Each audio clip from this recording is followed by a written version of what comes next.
Number 3, this is hot off the press, this review. Yeah. You saw it but a couple of hours ago. Yes. This is Fast and Furious Hobbs and Shaw. Yeah, I kind of enjoyed it. It's all over the place. It's too long, and it's, it does look like a film that's been reconfigured several times in the editing.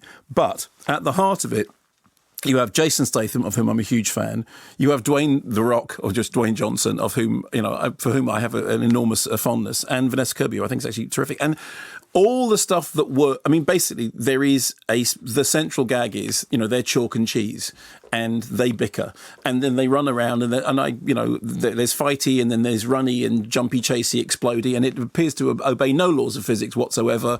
There's lots of people jumping off things and then hanging on by their fingernails in a way that would only happen in a Wile E. Coyote cartoon, but it doesn't matter because it's done with this. I mean, it is definitely baggy, and there is definitely a section round about the sort of hour and 45 minutes thing when you think, now we're going to a whole other thing over there. But I do think the Stath and Dwayne Johnson doing their bickering thing is funny. There's lots of really kind of very obvious, cheap, but I did laugh at them, verbal gags. And actually some of the choreography is pretty well done. Idris Elba is the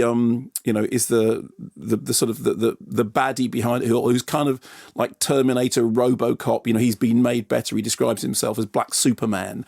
And they looked like they were having fun with it. It does definitely look like it went through 58 edits, and this is the version that they ended up with. So it's definitely not something in which there's a virus, and then she's got the virus, and then they've got to find her because they got it from somebody. It's definitely not a film that you would describe to your friends by saying it's a great story.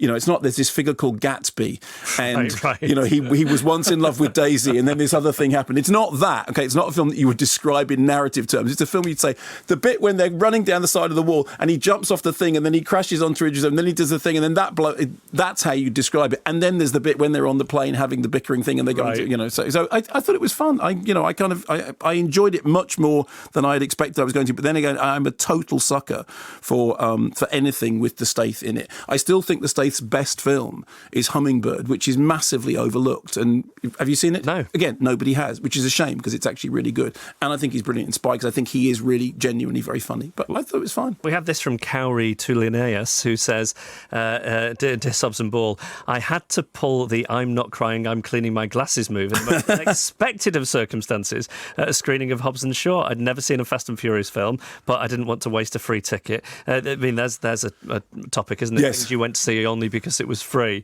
So I went with low expectations.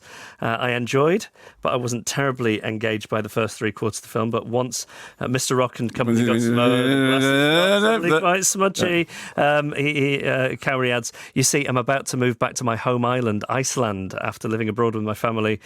So the whole theme found ready access to my tear duct. Yeah, of course. Also, it's got Eddie Marsden, who is really terrific, and you get to see him in a way that you probably haven't seen him before. And I will just watch anything with him in at all. But I did genuinely think that the Stath was funny, and I thought the Stath Johnson sort of interplay stuff was funny, even though some of it is very, and as I said, it is catastrophically messy.